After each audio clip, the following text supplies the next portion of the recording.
Good evening and welcome to the Expressions Digital Director's Cut featuring the Alley Art Project. I'm the show's producer, Andy Piak, broadcasting live from WSKG Television Production Control.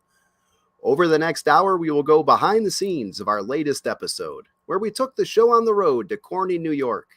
We visited the Rockwell Museum to profile their long-running Alley Art Project, an amazing community partnership that has helped beautify the city's landscape for over a decade. Now, if you missed the broadcast episode, you can check it out by visiting www.wskg.org/expressions. And a link to the program will be posted in the chat box at the conclusion of this event. Now, you can also use this chat box to ask a question about the Alley Art Project, and our panelists will do the best to answer all of them in the next hour. Without further ado, let's bring our first guest of the evening into the stream. In addition to all the great work that she does for the Rockwell Museum, she was an invaluable help to me in putting this Expressions program together. Here is the Youth and Family Programs Educator at the Rockwell Museum, Amy Ruza. Amy, welcome to the program. Oh, thanks, Andy. I'm really glad to be here. I mean, it was such a great project to work on. We should first probably let the audience know that this might have been the longest in production episode of Expressions. It actually spanned, I believe, 3 calendar years. I think so. I believe we actually first talked about this project way back in the pandemic. I think we were on a Zoom call about some other project that we didn't end up doing, but I think we talked about the Alley Art and how that might fit in for an episode of Expressions. Usually Expressions, is a music and concert series, but every now and then we'll focus on an arts related topic. And I thought this was perfect. And we trudged out, I believe, in November of 2021, and we interviewed you. There we go. You see, it was such a long project. We interviewed you 2 times. You see, you can compare and contrast November, a little bit in the wintertime, August, end of the summer. It looks like your tan is doing a little bit better.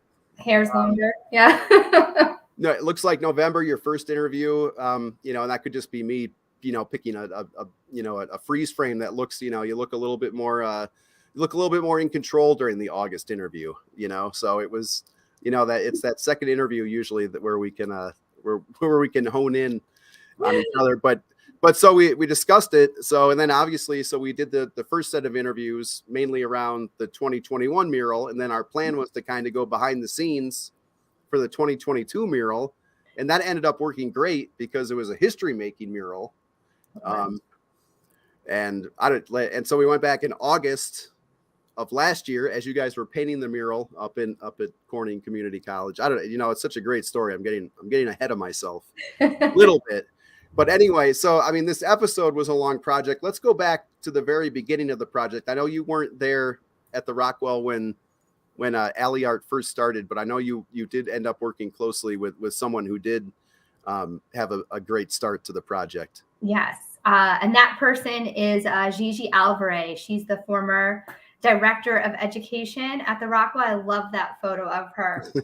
Yeah, and she established the Alley Art Project in 2008, and that was in collaboration with the High School Learning Center, which is part of the Corning Cannon Post Area School District, and many entities within the community, the city of Corning, our Corning Stafford District, and business owners. That's on the back facade of Connors Mercantile. So I thank Gigi for establishing the program, and I was fortunate to start working at the Rockwell in 2013, and that's when I started to collaborate with her on the projects for the Deer mural. We didn't talk to her about the project. I felt she just going through all the old pictures and all the old B-roll, which the Rockwell supplied a lot of that, and I can't thank you enough. I really think that helped flesh out the program. But I kept seeing her, helping paint in all these murals, and then even helping paint. I think you told me a story last week where she was even helping last year for last year's mural, even though she obviously doesn't work for the Rockwell anymore. That's great that she still continues to participate in the project. Oh, absolutely. Yes. We're still very good friends, and she comes to volunteer every year to help paint. So she was there for the 2022 mural, helping to paint one of the tree designs. And that's something that we'll talk to. Yes. We'll talk to a student about Salem. Yeah.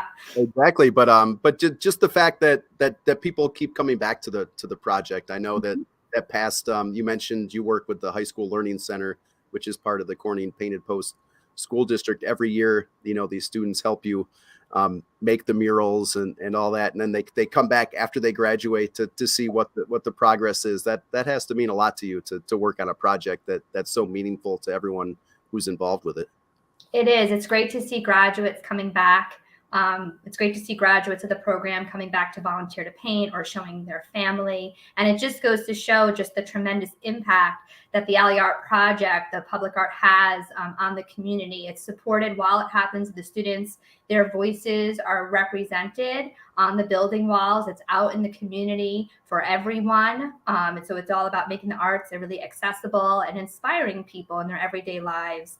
And so I think that when we have students and families and people coming back, it really emphasizes that impact.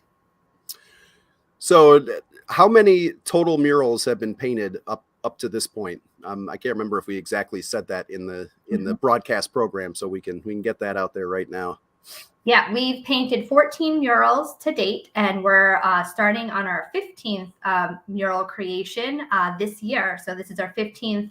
2023 will be our 15th anniversary mural, and also the 20th anniversary collaborating with the High School Learning Center. And I would be remiss if I didn't also mention that 2022 was a big year for us, because we also expanded to collaborate with Corning Community College, which is right up the hill, and it's where the High School Learning Center is located. So we're very excited to continue this collaboration now with two educational institutions. Yeah, it's as I mentioned in the open, it's such a great community partnership with so many tentacles throughout the community, between the schools and the local funders and of course the community and the Gaffer district. Why don't we start? I think it was interesting. I think we did mention it in the program, but I think it bears repeating that each of these murals is based on a piece in the Rockwell Museum, correct? Yes, and that's kind of the thread of the connection, that we select either a single art object, it could be an exhibition, a series of artists that are the spark or source of inspiration for each mural project. And then we also have an annual theme each year at the Rockwell Museum. So we use that annual theme also as a connecting thread. I think a great example, maybe Alyssa can throw up picture 4.25. There we go. There's some expressions digital director's cut behind the scenes lingo for you. But here's a figure that was used as inspiration for, I believe, the 2016 mural. And you can really tell. So this is a figure designed by Virgil Ortiz. And then if you can go to the next picture, Alyssa, you can see how that figure pretty much is now pretty much just staring you at this mural. Where's the location of this mural, Amy? This is off of Bridge Street on Corning's north side. So it's off of former Captain Morgan's. It's a new restaurant now, but it's one of the first murals that we painted on the north side of town. And I think it adds a lot of vibrancy. And the artist Virgil Ortiz, that's his sculpture in the collection. He's from the Cochiti Pueblo in New Mexico, and the whole series of characters that he has created and continues to create is really the inspiration. And it was an opportunity for students to create their own characters and think about symbols that connect to their identity. And it's all about how can students translate their personal sort of emotions, their thoughts, different aspects of their identity. Sometimes it's an obstacle in their life. Sometimes it's a way to express, frustrations or aspirations. So it's really, it really allows the students to express their thoughts and ideas. And then we put it all together in one cohesive image for the community. Again, all parts of the project working together. And you mentioned Virgil Ortiz, who is an outside artist. Each year you do commission a lead artist, to help design the mural. Obviously, I believe they do get to help select the item that yes, that the mural is based on as well. Yes, and for Virgil, he had an exhibition the year before at the Rockwell Museum, and since it was his art, we used his art as the Oh, inspiration. of course, Virgil is like, I'm going to use my own piece. Okay, of Yeah, course, of of course. course. And actually, yeah, and but other artists that we bring in from out of town or local artists, we collaborate on the inspiration. That's Betsy Casañas that we worked with last year, no, 2 years ago now, 2021. Yep. And yeah, she was the artist for the mural that we did the first interviews around. It's even hard for me to keep everything straight. but I think so you worked with Betsy, and then you've also worked with a local artist in the on the mural in 2020, and also the lead mural designer in 2022 Yes. is Tori the Burdick. very talented Tori Burdick, who is a local artist. And amazingly enough, she is here tonight, and we're going to bring her into the stream right now. Tori, welcome to the Expressions Digital Director's Cut. Hi, thank you for having me. Uh-oh, did we Oh lose? dear. Oh dear. Oh no. Well, we hear Tori. We don't see her right now, unfortunately. We had the opposite problem last time. Oh, here we go. Oh, there she is. I had to hit a button. I'm sorry. Tori, how are you? Welcome to the program, and congratulations on your amazing mural design for the 2022 mural. Thank you. I'm doing well. I'm happy to be here. Yeah. Well, and we interviewed you twice as well, so I'm going to give you the same treatment that we gave Oh, Amy no. earlier. And That I was think what I was afraid of. I think this contrast is even more. You can really see what happened here. We had November of 2021 before she agreed to design the mural. And here's August 2022. We probably interviewed you with probably only about a week left before the ribbon cutting. You might be crawling, under the table for this interview, actually. Keep those up for too long. So I don't know. I think for the program, I didn't even use, I used sound bites from your first interview, but I think I almost thought it would have been too jarring for the audience to see you in your painting gear, and then you in your in the outfit that you had on for your first show. So I think I was able to just use sound bites from that interview. But even the sound bites, you can hear it a little in my voice too. I was definitely a little bit more comfortable with that second interview. So I can understand. I know I'm a very intimidating interviewer, so I can understand. You get that first one out of the way. No, but why don't we? I think we skipped a picture earlier. Alyssa, if you can bring in picture number 4, which is going to be the final picture of Tori's mural that she painted up at the Digital Dome Theater on Corning campus, and there it is. And you actually can't even see the whole thing because it wraps around that wall. It's almost impossible to get, unfortunately, a full shot. Tori, what was the total size of that wall? I don't know. I actually had the wrong measurements when I was doing the design, so we had to adjust it. They are scribbled somewhere. I believe the wall was about 9 feet tall, and it was a little over 60 feet long. Somewhere between 60 and 65 feet, I think. But yeah, it spans the entirety of the hallway, and then you enter the Digital Dome, and then when you leave the Digital Dome, you're still leaving in the mural. It is true. Yeah, you walk all the way around from the entrance to the exit, and you're surrounded by the mural. Yeah. Why don't we go back? Can you tell us how you got your start in muraling? I thought it was really interesting that you actually were doing a different type of art that led you into the muraling. If you want to talk about that. Yeah, I mean, the different type of art that I was doing was, I really don't know what I was doing. I was doing some larger scale pieces, but it was, mostly working from home. I hadn't really exhibited much. I had done some work out in the public, but very, very limited work in the public. But I did know Dave Quackenbush, who is director up at the High School Learning Center. So I was able to kind of, I really just kind of cornered the poor guy one day, and I told him that I had interest in painting murals. And at around the same time, I had been coordinating with a woman named Lynn Rasinko, who runs the Elmira Infinite Canvas program. So it was kind of just a lot of different things happened at once. I believe there was already an artist that the Rockwell was going to be working with that year, and that didn't work out. So they needed somebody kind of last minute. And This is for the 2020 Earth 2020, Mother mural. yes, yep. So I was there and, ready and willing to fill that role, but I didn't have the experience to do so yet. So I really kind of secured the position. It was initially on a volunteer basis. I took the mural design classes with the students, took them as well as kind of aided in helping Amy instruct them, but she really did the instruction for those classes. And that was done on a trial basis. And in the meantime, that spring, I painted my first mural in Elmira. And I guess fortunately, the Rockwell decided I was, at least somewhat tolerable to work with. So they decided to take me on as the lead artist for 2020.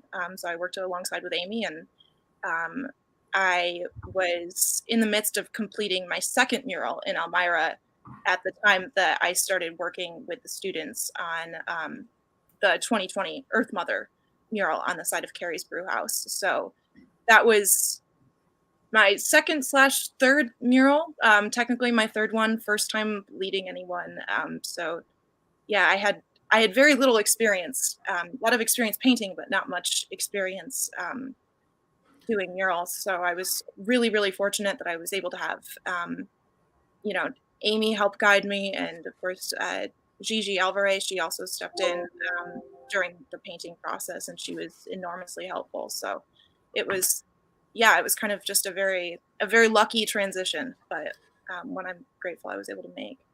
I would imagine that, painting the mural is probably like the least of your, like the least of your problems, between like designing and figuring out where everything would go. I know if I designed a mural, like everything would be fine until the end. And then like, I would have to paint everything like really tiny to fit everything in or something. So I'm just amazed at the design work. I think we saw a cutout from a picture earlier, and maybe, we can bring that back up. Here's an early design for the 2022 mural.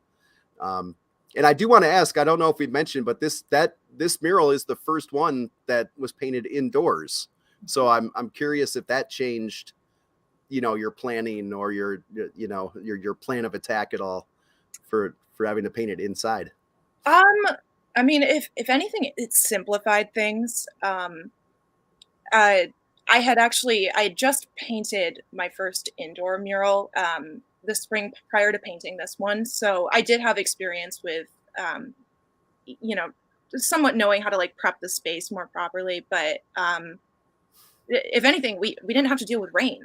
And so much of the trouble with working outdoors, and especially with working with students who aren't being paid to tough it out, is if it pours rain, you can't paint. If it's too hot, you have to make sure that students are really taking adequate breaks. You also have to take adequate breaks for yourself. So if anything, it was I knew pretty early on in the process that it was going to be an indoor mural, and it simplified things immensely. You do miss out on the aspect of being able to interact with the public quite as much, but at the same time, that also does contribute to simplifying things as well. We still had the student body who would occasionally pass through once classes started, so we got that interaction. Classes were, I remember being affected by the interviews by these students, thinking that they could just go and interrupt our interviews by going to class. How dare they on the first day of class? Jeez. I know. Come on, you just get the syllabus that first day. It's you don't actually need to go to class. No. Well, Amy did tell us one troubling aspect of working indoors, and that had to do with your spray painting. So I don't know if you want to go into the details about how maybe you were a little bit overzealous with the spray paint. No, I wouldn't say I was overzealous by any means. I maybe downplayed the degree to which I would potentially be using spray paint, because I wanted to use spray paint. And, I do have kind of an ask forgiveness mindset, rather than seek permission when it comes to some things, only some things. When it comes to public art, one should always seek permission from the necessary parties. But the dilemma that we encountered was we had been, expecting the main issue to be fumes being a problem for students, being a problem for people to breathe in. What we hadn't really banked on was the fact that they would set off the fire alarms. So, we made sure that everyone was gone. There wasn't anyone there except for me, of course. And I was, I guess, just fuming up the place. And, we were able to, later on, as we knew that I was going to be using more spray paint, we were able to take the necessary precautions to, I guess, put their fire security alert system into its, I guess, deactivated state. But, we may or may not have had several fire trucks show up. I think they just needed something to do. They clearly wanted to come see what we were up to. Well, the same thing happens here at the station whenever anyone burns the popcorn. So, I mean, it's something that we can relate. Actually, Amy, I want to say that one of my last trips to the Dome, I think we had to have public safety let us into the building because there was no classes going on, or maybe school was out of session when I came up for my last little bit of B-roll, and I wanted to get some footage of the final mural. So fire trucks, cops, like we have that digital Dome covered. Yeah, some of my favorite footage from the that was provided to me was just these like 2 or 3 minute sections of you just like spray painting the wall. I think I included some of it in the broadcast program, but like, yeah, that could have been like a good 3 or 4 minutes of you just spray painting. Can you talk about what the spray paint like might have done to the, like, why was it important to spray paint the mural like that? Yeah. So, it was essentially just helping to make it look cohesive, because I was working with students, and, we had to build up this mural. We had to paint it quickly. And we also had to make sure that it was easy for people to paint who didn't really have any experience. So we did that by working in layers. So what looks like a really complex forest scene is just, I believe it's 6 different layers of trees in various gray and silver shades that we painted. And what I was doing with the spray paint is the first day I used it to create a very realistic sunset and kind of sky scene. And then in the later days, I used it to add mist between the layers of the trees. And that really gave it depth and allowed it to look very 3-dimensional.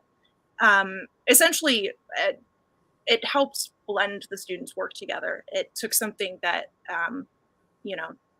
looked like it had was kind of flat and had just been done in a single shade, and it made it look like it popped. It made it look like these trees were actually like crawling through a misty forest as the sun set.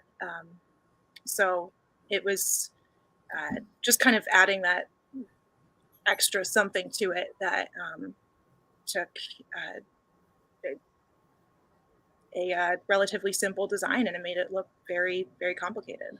It really does pop. And I don't necessarily think, certainly probably through this digital program, like you definitely have to be there to see the intricacies, of the color design and all that. But it was really meticulous work, and the nature motif was actually kind of inspired by where the Dome was located. And on that regard, of course, the mural is located at the Digital Dome Theater on the campus of Corning Community College. And I'm sure a lot of you are wondering, who is in charge of that dome? Well, wonder no more as we get a look at some nice drone footage of the dome, as we're going to bring in Jennifer Sellers, the Director of Innovative Learning Sites on the SUNY Corning Community College campus. And we're going to do that once we look at these beautiful drones. That's Alyssa Micha controlling our WSKG drone right there. She does a great job. And there's Jennifer. Hey, Jennifer, welcome to the program.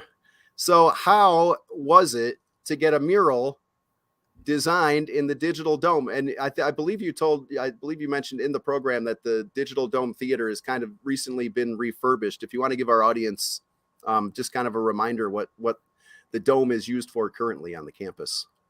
Yeah, so it is our former planetarium. So we still do things that you might expect in a planetarium, public shows about astronomy, as well as a number of other topics. So it's really a multi-use space now. We have film appreciation classes and film history classes in the dome, as well as an astronomy class. And then we have public shows first and third Friday and Saturday of the month. So it's both a college space and a public space. What has the reaction been to the mural? The reaction to the mural has been really cool because that's something people always come in and they notice it right away. And, before the shows, after the shows, you'll find people looking around, looking at the mural. They'll ask questions about. I can't imagine why they would notice it, because here's the wall before the mural was painted. And here it is. Yeah. Here people it is after. Take pictures with it all the time too. In fact, I should tell Tori, people like to take pictures with the owl. Well, the owl, yeah, there's the owl right there. And of course, the owl was inspired by the logo of the Spencer Crest Nature Center, correct? Which is the area that surrounds the Digital Dome. Yeah, there we go. Look at this. It's like we're cooking with gas. So that was awesome that Tori used that owl as inspiration. And then there it is in the actual mural. So that was really cool. I remember in the program, Tori mentioned that when she found out that the mural was going to be, held at the dome, that she actually took a lot of hikes up at the Nature Center just to try to, maybe get some inspiration. What did you think when you heard that? Yeah, I thought that was really cool. So my job, in addition to overseeing the Digital Dome, is to oversee the Nature Center and Observatory. So being able to connect those units together was really cool with this mural. And then, yeah, obviously, I'm teach sustainability. I've got a special place in my heart for things like nature. So the forest scene, the owls, like that was all things that I really loved. So it was almost like Tori was designing a mural just for me. I'm pretty sure she said that was on the cutting room floor. We didn't include that in the program. Yeah. But well, one of my favorite sound bites that you gave us that we didn't use for the program, and I'm sure a lot of classic PBS watchers can appreciate, who actually opened the Spencer Crest Nature Center back it opened, what'd you say, in 1981? Yeah, 1980 actually, I think. But you got one of the kings of PBS fundraising, John Denver, correct? Yeah. Yes. Yeah, I always think that that's so crazy. I'm not from the area, so to hear a little bit about the history and the process of creating the Nature Center, they invited John Denver, and he actually said yes because he was into that kind of thing, So they gave him environmental stewardship award, and he played a little concert there. I've heard from some employees that were there at that time, just how cool that was. Their idol and favorite musician, John Denver, was there, and they saw them in their hometown. Country roads take me home. For sure. I have a lot of memories. My older brother definitely had a lot of John Denver on vinyl. So it's one of my first memories. Of course, he sang with Kermit the Frog too. So I had a lot of memories of John Denver growing up. So I thought that was pretty cool that you got John Denver too. Yeah, super cool. and just like the history of the community involved in the Nature Center and the Digital Dome is really cool too. I heard that the Nature Center building itself was all built by volunteers too. Were there any unforeseen surprises of the mural being painted, like in your, obviously, this is kind of a disruption to your, daily, workflow. So I was curious if there was, besides Tori getting the fire department, called to the scene, was there anything else? Yeah, I would say I feel like I should correct her. There was 6 trucks showed up, not just one. There was 6. I think she did say there was several. So, Yeah. but Yeah, it's so that amazing was, how they have to send every truck out for well, a like she said, call I like think that. that they really just wanted to see what was going on. So everyone from the team came, like, I can only imagine. I wish that, like I said, we had all that footage of Tori getting that, of her spray painting. I wish we had footage of when the fire department showed up. But anyway, is there any? I mean, at the end of the show, I'm going to try to pry some information out of Amy to see if she's going to give us anything about the 2023 mural. But I'm just curious if after 2022, if you guys would be open to having more murals up on campus. yeah, that's something that we've talked about is extending our collaboration. So we are having the option for students from the High School Learning Center to receive college credit for their participation this coming year. And one of our art professors, Hiram Cray, is helping out, I think, with some of the planning for that mural. And maybe some assistance because he's here on campus, just like the High School Learning Center is on campus. And that's something that I like that we do, that we allow high school students to get college credit and give them a little bit of a leg up with getting a degree. It really, really made a lot of sense. I know all the previous murals were kind of downtown, but the fact that the Learning Center is on your campus, and obviously, SUNY Corning is a great, educational institution. So it just made sense for the project to go up there. So that's amazing. Well, I think it's time for a shift change here on the Expressions Digital Director's Cut. So Jennifer, thank you for joining us tonight. I'm sure we are going to work again very soon. And for our next segment, let's first bring in somebody who has been involved with the Alley Art Project since its humble beginnings. We've heard his name already. There he is, Dave Quackenbush, teacher and coordinator at the High School Learning Center. Welcome to the program, Dave.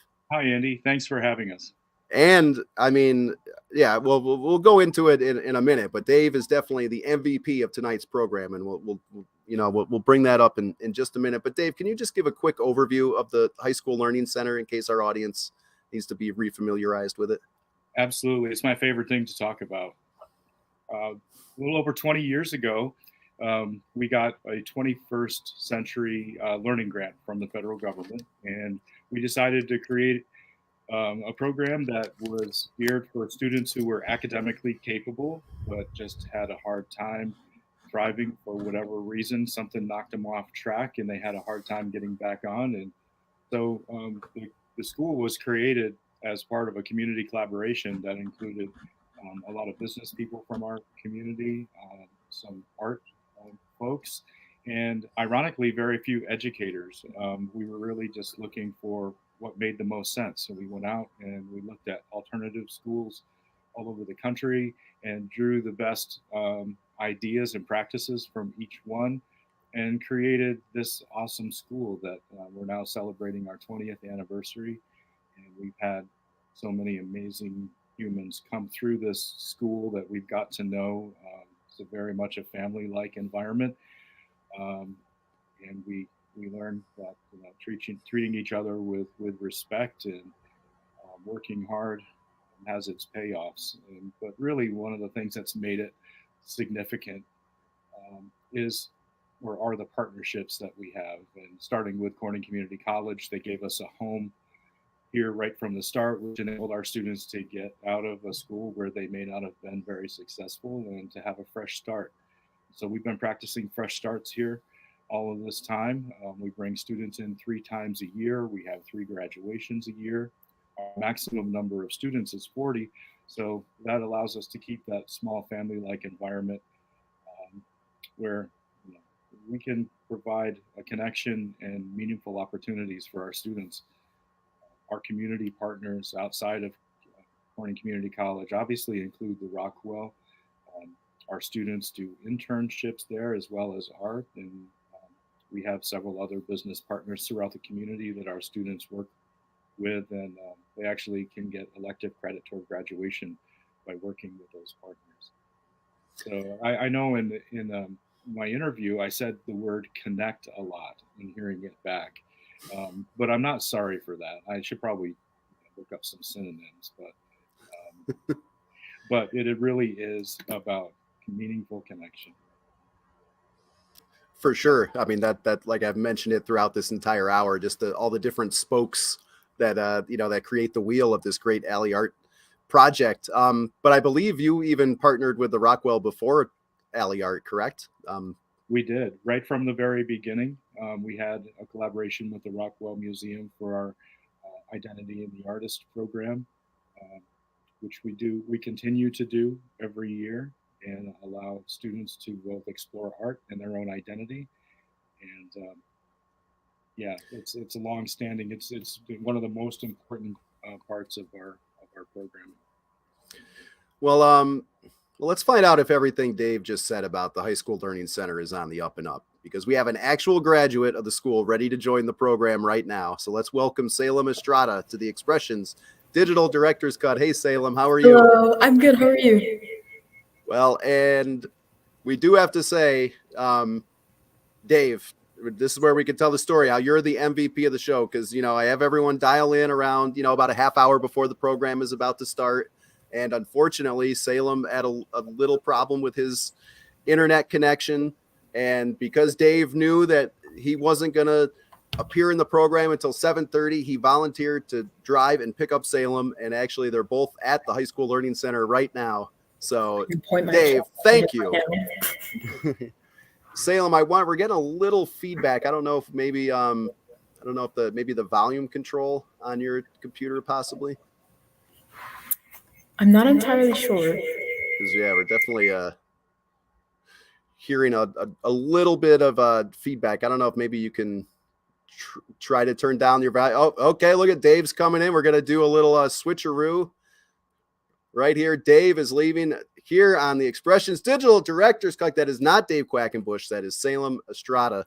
But Salem, can you talk a little bit about the Alley Art project from the perspective of the student? What first interested you in the project? Oh man, I knew that I've always wanted to be in a career in the arts. So at some point I had, decided to change it up and was like, if I'm not going to be able to do a career in the arts, then I'm going to take any opportunity I can to make art any way, any shape, any form, I also really like the idea of getting to meet new people. And when they told us in gathering, like, hey, remember when you first came in and painted the mural on the side of Pudgy's? Yeah, you're going to be able to do that again, but this time contribute. And I felt so I was so happy and excited for this because I knew that it was just something that I wanted to do. And I wanted to have my art out there and to be known. Well, and yeah, so you helped just with the painting. And I believe Dave mentioned that every student helps with the actual painting of the mural. But then select students, I believe they take a class and then actually design an art project that is then included into the mural, correct? And there is your design for last year's mural, the one at the Digital Dome, correct? Yes. Can you tell us what inspired you? What inspired this piece of art? It's very, very unique. So I had always been into anatomy and just the macabre in general. I watch a lot of scary movies and stuff. And one of the things about the macabre I've noticed, especially in art, is how beautiful people make it seem. And I wanted to encapture that in my piece, and was just like, let me make something really gross, really beautiful. And it almost became a mask of some sort where all the flowers came off and then surprise, it's gross.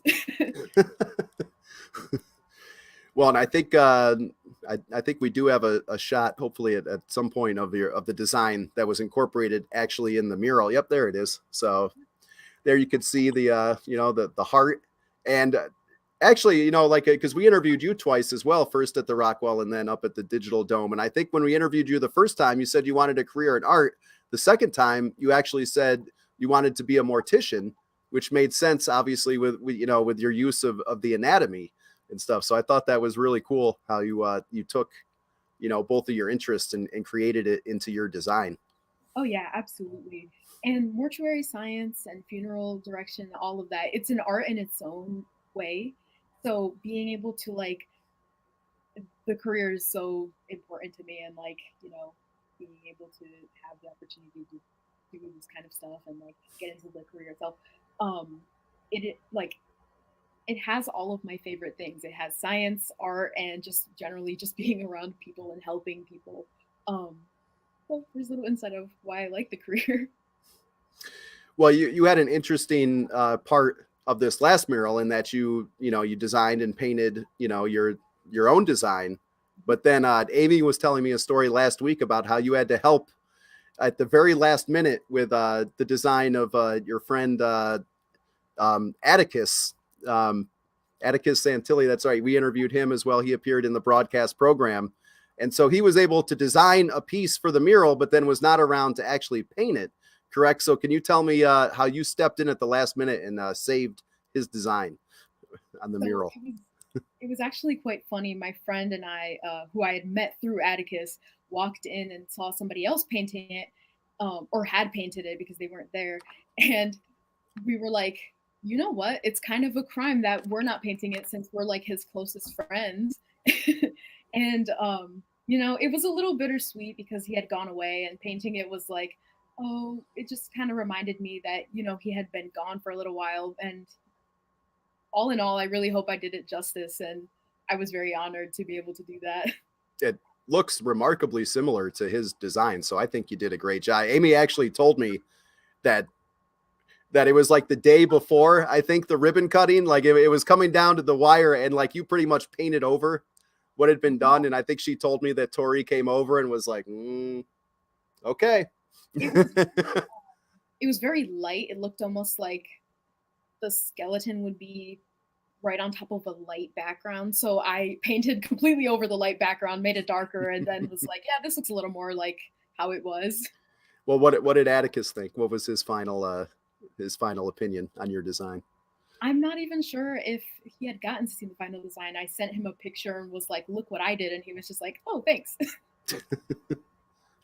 Oh, thanks a lot. Well, it turned out great. One thing that I did want to mention, obviously, maybe not so much for this mural, but in some of the other murals, obviously, safety might be an issue. Are you guys, do you have to take any safety classes or anything before you start painting? Oh yeah, right before we start painting, we always have like a rundown, usually about the lifts. They tell us, like, they give us a very informative rundown that the second time we did that class, I don't remember very well what happened, only because I had been sick. But before that, we definitely got, OSHA training and all that. And they were like, careful with the lift, don't go on it when it's up, don't press the buttons, just leave it alone. That's how I felt, honestly. I was like, I'm not really interested in getting on this lift. I'm gonna stay off of it. Yeah, they don't let me use the electric lifts here at the station anymore, but that's okay. Well, why don't you tell us, so you graduated from the High School Learning Center, why don't you tell everyone where you're continuing to continue your studies? So I'm going to a 4-year program in Pittsburgh. It's called Point Park University, and I'm majoring in funeral services there. I'm very excited. My last senior year for the college, I'll be doing my capstone at this place called PIMS, which is Pittsburgh Institute of Mortuary Science, and I'm very excited. That's awesome. Well, congratulations, and you should be very, very proud of your contribution to the Alley Art Project. You have a wonderful night. I also want to thank Dave. I don't know if Dave can sneak back in, but thanks so much, Dave, for all your work. Oh, here he comes. And for saving the day, for bringing Salem into the stream. Absolutely. Thank you guys so much. Thank you. All right. Well, we're going to remove them from the stream. We're going to bring Amy back into the stream because the Alley Art Project rolls on. So I have to ask, is there any news that you can share about the 2023 mural? Can we break any news tonight on the director's cut? I think we can. And I just want to say it was so nice to hear from Salem and his perspective and how much he's contributed to the mural. So that's wonderful. And so for 2023, our theme is Heroes at the Rockwell Museum. And with that theme, we're working with a guest artist from Rochester, New York, Sarah Rutherford. And we're using an artwork. Yep, there she is. She's amazing. She has an incredible project called Her Voice Carries that she had done several years ago about amplifying and sharing the voices and stories of women in different communities.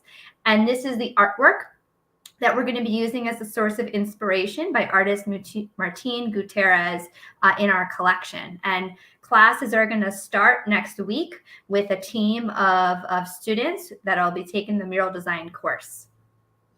Can you talk a little bit more about what goes into that design course? That might be something that we haven't, that we've kind of talked about, but not given a lot of detail either here or on the broadcast program. Yeah, so there's a lot of moving parts from the mural design class. This is a unique year. We're collaborating with our teaching mural artist, Sarah Rutherford. We're also collaborating with the Corning Community College art professor, Hiram Cray, and the High School Learning Center. So there's lots of educators and artists involved, and students will have a series of classes. They come to the Rockwell twice a week. They study the collection, they do a little research, and they each create their own individual artworks. And it's really about, reflecting on the art that they see, using that as the inspiration. And their individual works really are going to be about their own stories, their own narratives that they want to share and reveal aspects about themselves, because the Martine Gutierrez is really about representation.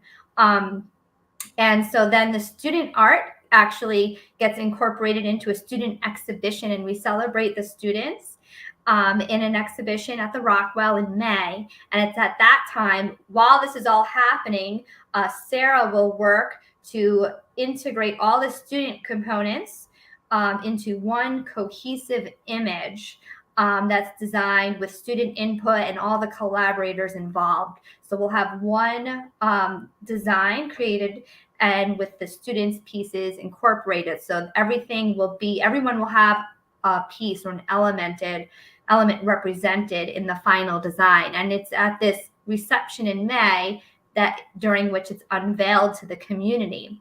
And there's lots of behind the scenes steps that take place, lots of businesses and community partners that review the design. There's different approval processes. And then we don't paint until August. There's a ribbon cutting ceremony, and then we celebrate again during a ribbon cutting ceremony with the community. Now, I do believe you do have the location. Like, you're not prepared to say the location, but we are able to say that it's going to be back in Corning, correct? Yes, we're moving back down to downtown Corning. So we're excited. We're excited that for this collaboration with CCC to bring public art up onto because Corning Community College, the campus is up on a hill. So we're excited to bring it up to the hill and expand that footprint, but then also, bring it back downtown. We have a scavenger hunt, so people can go sort of on a walking tour to see all the murals. And so there's kind of a scavenger hunt because there's a little thumbnail images. It's fun for families to do and children.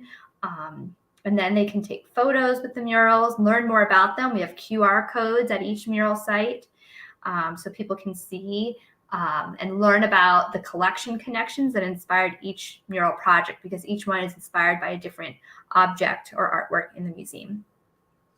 Just, an amazing afternoon. I remember when I think November, I think, was the last time we were up there when we needed to get some final footage. And boy, we were so lucky to have a beautiful sunny day. I think it was like 50, 55 out. I think probably the next week, I think we had like about 8 inches of snow. So we were very fortunate. A lot of the B-roll was actually like very sunny. I mean, how often does that happen in this area? This part of the, yeah. So sometimes we're hit with rain and it's going to be back outside. So I know Dave's Instrumental, he's got pop-up tents. So we always have pop-up tents, water coolers, extra tarps. And for some years it just rains and rains and rains. But when you're on a deadline and you have a guest artist in town, you have only a few days to complete. And let me tell you, if it was me, and after last year of having to be inside, I never would have painted another mural outside. It all would have been inside after that, because that just seems so much easier. Yeah, No. But it's also exciting. No, of course. And of course, I mean, having it outside and in the alleys, that was really the whole point of the project to begin with. Amy, as we're wrapping up here, I have to ask, do you have a personal favorite mural? Oh, that's a hard one. I like them all. I like different parts of different murals. I think we're just gonna, yeah. I think Alyssa's just gonna go through a lot of the Yeah, the Tree of images. Life. Yeah. That was the very first one. And that incorporates the high school learning center principles. And you can see that in the roots there, mutual respect. And that's really part of the core of the high school learning center. This one's a really, really strong one. Yeah. The mountain is metaphor inspired by the landscapes and a mountain as an obstacle and how you can, achieve something in your life and all the challenges and obstacles that you have to overcome. So that's sort of the metaphor of the mountain. Growth and garden metaphors with this one. I love the mandala. I feel like we see the mandala theme several times with this one and the one that we did in 2021, the Life in the Tapestry one. That's right. I didn't even put that together until right now. Yeah, and there's this one, so we can see the mandalas on the right, and Yep. students incorporated both times, and they're almost a decade apart. The symbols connected to their own stories and their own lives. I have to say that one would probably be my favorite just because that was on Pudgy's Pizza, and that's probably where I would probably be eating a lot. So that would probably have been one of my favorites. Yeah. And the deer one. This one's special because that's the first one I started helping out on, and this one's also great. I love that this one's inspired by our pottery collection. Yeah, that one's cool. Yeah, I would say one of my personal favorites is the Virgil Ortiz, The Visibility of Truth one. That one I just think is very, very dynamic, and the characters, it's very sort of edgy. And that one has a song lyric along the bottom. I don't think Dave shared, but one of the programs, the 20-year program, is our Identity the Artist program that we do. It's mask making. There's also a band. Dave is a musician and leads the High School Learning Center band. So we sort of collaborated with the band this year, and the students wrote a song. Oh, wow.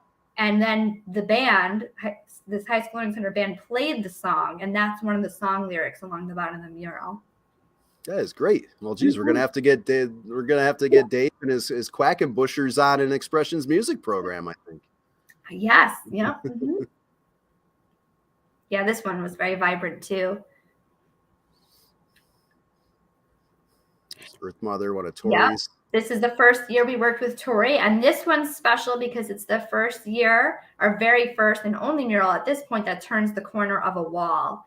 So we specifically, I know Tori wanted to put that bird there right on the corner beneath the cloud that's right on the edge of the wall. So you can't really see this one fully. You have to really walk around it. So it makes the viewer or the person walking by really, engage and interact with it. And then finally, the Digital Dome Theater. Yep, over 60 feet long. It's a big one. It's a long one. Do you have any interesting stories or anything out of this last year's mural, or have we already covered everything? I mean, there's so much. I know we had to use special plastic over the floor. They had already renovated the entire space before the mural was there. It just had a white wall. And so then we were coming in to paint the mural, but painting can be messy. So we took a couple of days to put plastic over everything. And it was very, yeah, you could see it under Dave's feet there. So when you were first walking on, you would hear the popping of the bubbles. So it stopped people in their tracks, I think, when students were coming to go to class. Oh, well, yeah, I just would have been popping the bubbles then. I wouldn't have had anything painted on my section, probably. Yeah. And of course, the spray painting with the entire Corning Fire Department showing up, that's memorable. Well, we did mention that it's the 20th anniversary of the High School Learning Center and the 15th anniversary of the Alley Art. So I would just say everyone should be looking to the museum maybe this fall for something to possibly commemorate that.